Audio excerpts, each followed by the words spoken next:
I'm Dr. Laura Johnson, and I'm a veterinarian, and I have taken care of sick and injured raptors for about 30 plus years. And I'm married to Neil Rettig, who many of you know, and we live in southwest Wisconsin on this beautiful farm. And today I'm going to introduce you to our trained Great Horned Owl Robbie and just tell you a little bit about him and let you see what a crazy guy he is. So, you see, there's a series of buildings here. We call them mews. That's sort of a term that falconers use for the housing that birds of prey are in. And this is Robbie's mews. Been in it for many, many years. So we're going to go in and we'll meet him and talk about him a little bit.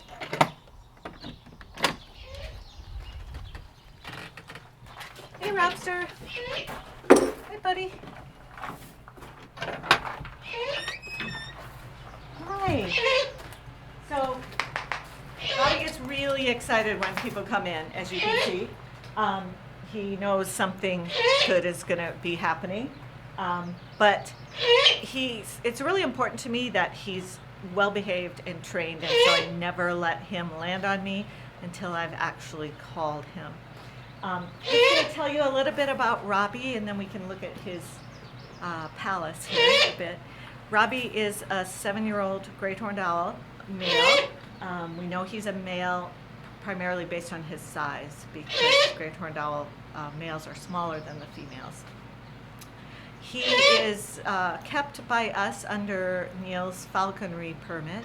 We got him when he was very, very young, and he is an imprint, which means very generally, he's a bit confused about whether he's an owl or a human, and probably is not able to be released because he would seek a person as a mate instead of another owl. Anyway, we have no intention of releasing Robbie. He has a forever home with us here. He's a really important part of our family. And we do use him for falconry. We fly him during the season of the year when that's possible around here, which is fall, winter, and into the spring. He also is a film star and has been in a whole lot of educational films. And he's an education bird. He's an ambassador for great horned owls and owls in general.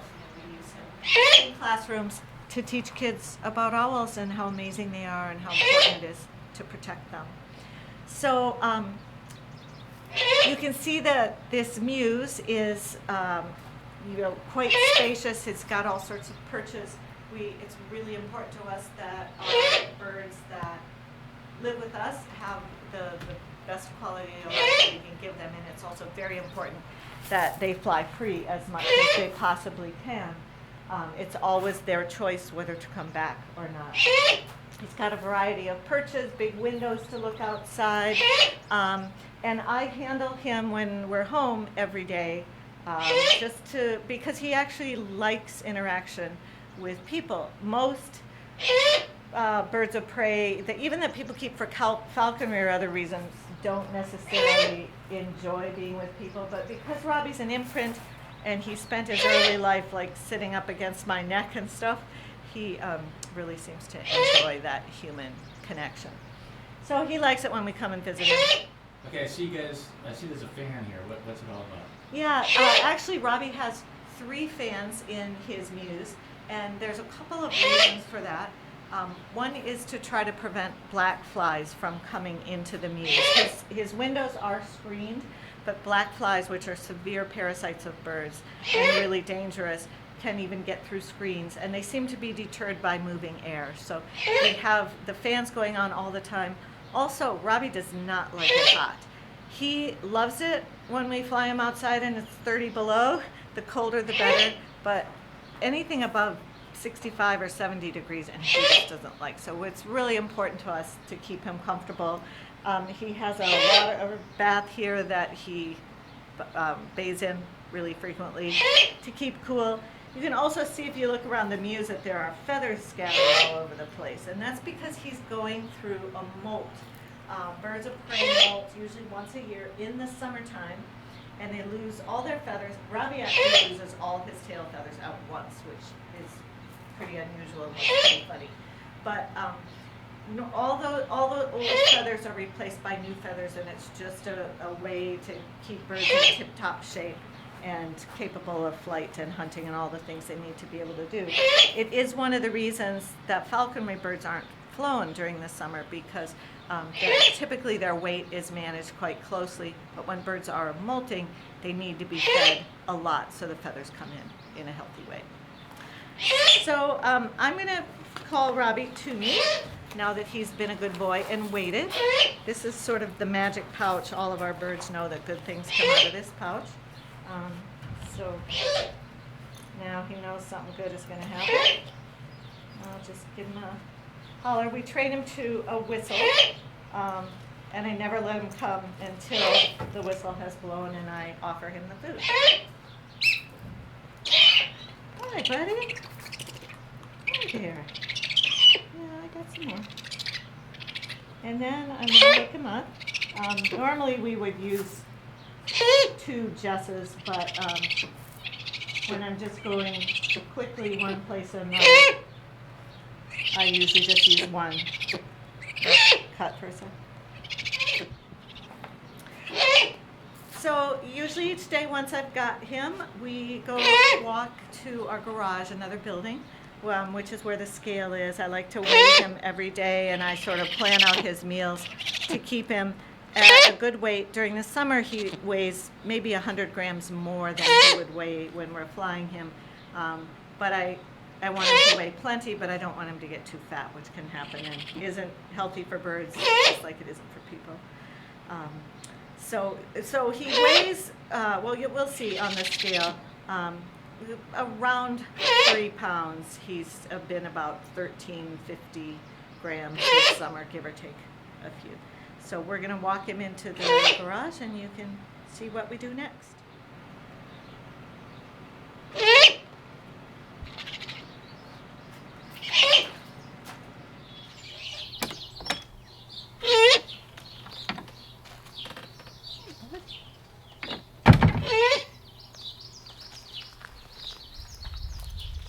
He sort of likes the chance to look around when we're out.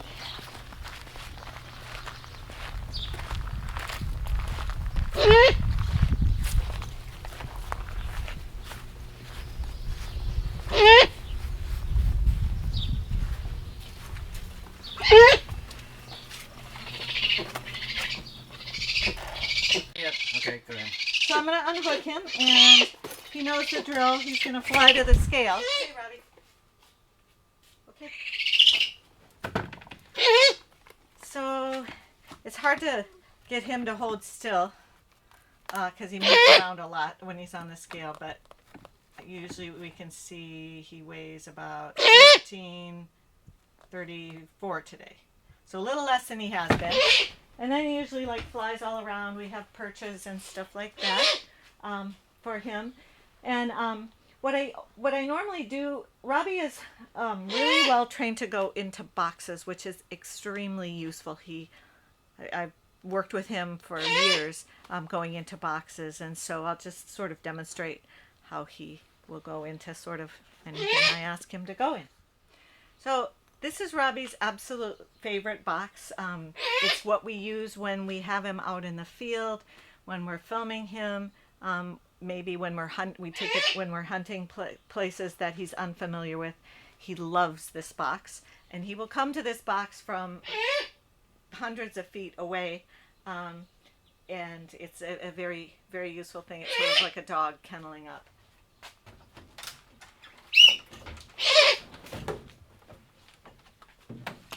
So that is convenient. So when you're filming or doing educational things with him, why is it so great that he goes in the box?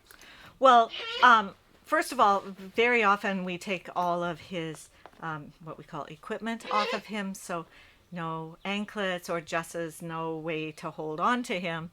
And because he wants to go in the box, if we're doing, say, a variety of film sequences or something like that and have to do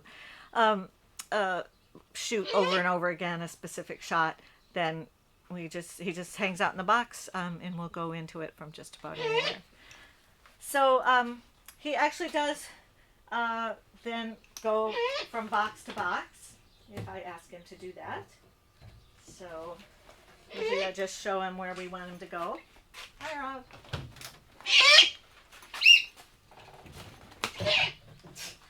And as you can see, he's quite enthusiastic about going in the boxes.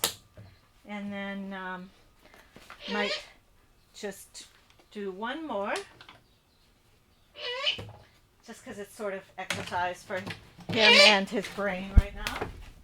And he doesn't get to do much else in the summer, so.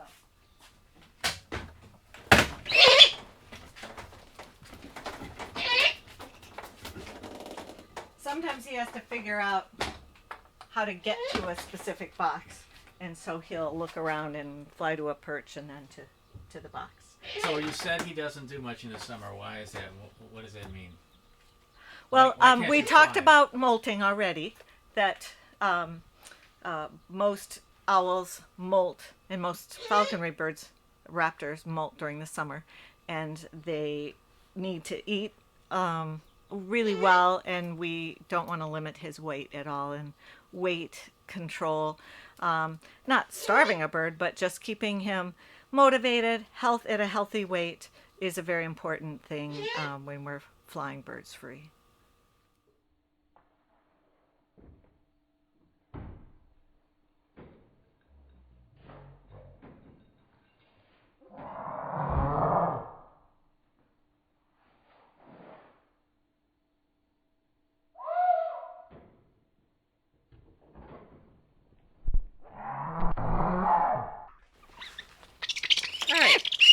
We're going to just let Robbie eat this little piece that I've got and walk him back to the mews. And during that time, I just will tell you a little bit about great horned owls.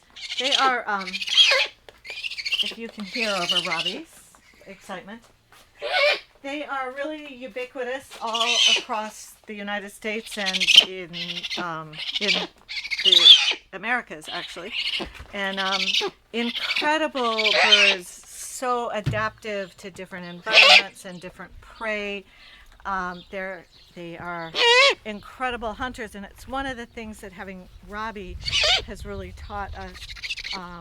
He is fearless. He will pretty much go for anything that moves. He tries so hard, he's just about knocked himself out, hitting prey or hitting the ground, going for something. They really are amazing birds. They're nocturnal, of course, for the most part, or what we call crepuscular, which means they're active in the low light, dawn, dusk, and then throughout the night. We know from filming wild great horned owl nests that they love birds, and we see that with Robbie as well.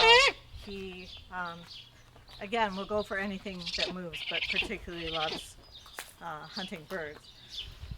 Robbie is about 7 years old, and we think that they can live, at least in captivity, probably 25 to 30 years, probably not that long in the wild, because it's a rougher life for them out there. Again, he's a male. He would be sexually mature at this point.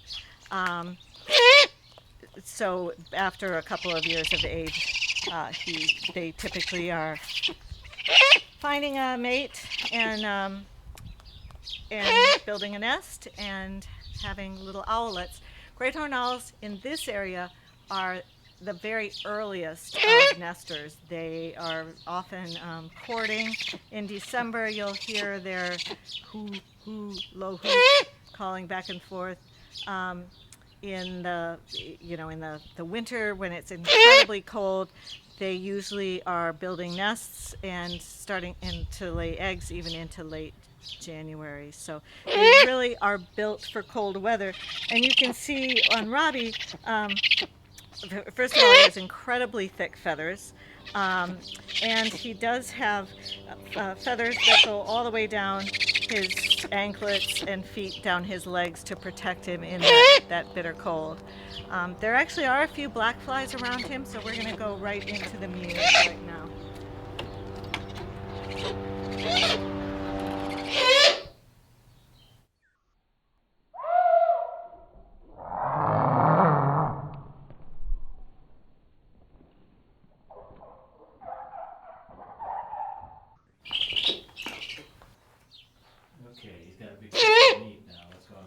Yeah, well, he's just sort of looking for a place that he can eat it, and he's not all that happy with just hanging out with me, but maybe he'll work on it. While you can sort of admire some of his really unique characteristics. Oh, there we go. Yeah, it's amazing the size of things that he can swallow pretty much whole. That's probably an adaptation so that he can catch prey and take it swallow it immediately, not have to fly with it. Now that he's posing in this very strange way, you can see a few of his characteristics. First of all, his eyes, which are placed at the front of his head. So owls do have binocular vision. Their vision is much better at night than it is during the day, but they do really rely on their hearing more than their vision to locate prey. So you can see he's quite possessive over any food that he might get. And while he's sitting there clutching his piece of meat, you can see the size of his feet and his talons, and that is Robbie's weapon, and it's an amazing weapon. Those feet are incredibly strong. If he grabs onto something, he's never going to let go of it, and so once he gets a toe on a piece of prey, that's pretty much it. So while I have him here, there's just a couple of other things that you can see. Again, I was talking about his feet. This is a good chance to see the size and sharpness, and you can't really see the strength, but you can feel it. If you had him on your glove and moved the glove, he would be squeezing like crazy. But he's actually really an incredibly gentle bird when he's not being a bird of prey hunting something. People often look at raptors' beaks and say, oh, that looks really dangerous. And the beaks are really not their main weapon. The beaks are used, obviously, to tear apart prey, and they're very important, but it's the talons that are actually the most important weapon of birds of prey. So owls have a number of characteristics that just make them really amazing hunters. And for great horned owls and other owls in particular, stealth is crucially important. They tend to sit very quietly. They're hunting at night, so they've got an advantage over prey that would be normally diurnal and awake during the day, because the prey might be just sleeping or quiet and not able to see a fierce raptor approaching. But owls tend to just sit and wait for something to move, and then they will make their move and launch toward it. They can fly very silently. They have a unique type of wing, of feather on their wings, their primary feathers, where the ends of the feathers are slightly separated, and that allows air to move through and keep them quite silent flyers. You can also see Robbie, when more on the stealth aspect, if he's up against a tree trunk, he has amazing camouflage. So again, the whole idea for an owl is my prey doesn't see me or hear me coming, and if he's sitting still, he's extremely well camouflaged. Can you tell me about his eyes a little bit? Yeah, so owls do see well at night. They don't rely on their sight primarily for hunting. They mainly key in on movement and then hearing. But his eyes are, as you can see, quite large. They're binocular, so they're both looking forward, and that helps him locate prey and hit it accurately. People often are fascinated by owls' ability to turn their head, and they say, oh, can owls turn their head all the way around? And they can't completely, but they do have a very, very flexible neck, and so they can turn. I can maybe get Robbie to turn his head, usually probably close to at least 180 degrees, maybe more than that. And again, that allows him to stay still but move and try to locate prey. The main sense that they use for locating prey is their hearing, and owls have pretty incredible ears. You can't see Robbie's ears. The two little feather tufts that are sticking up are not actually his ears. They are called feather tufts, and that's why he's called a great horned owl. They're the horns, but they're more for decoration and to maybe communicate with other birds sort of what's happening. You can tell sometimes when he's really alert, those feather tufts go up. When he's really relaxed, they go down. But his ears are actually set on either side of his head, and they're extremely large openings. With owls, one is usually slightly lower, the other is slightly higher. And there's a facial disc. You can see that the feathers around his eyes are sort of flattened, and that actually helps to move sound back toward his ears. His ears, he's not going to let me open them up and show you. But just a general idea. Yes, if you see the black line right along here, that's where his ear is, and it's probably about this Point that big. one more time. It's right here. Oops. Don't.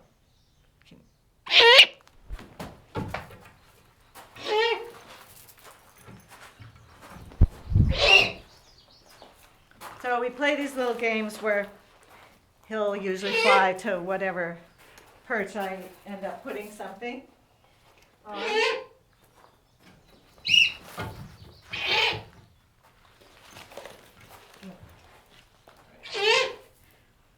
Give him one more treat and then.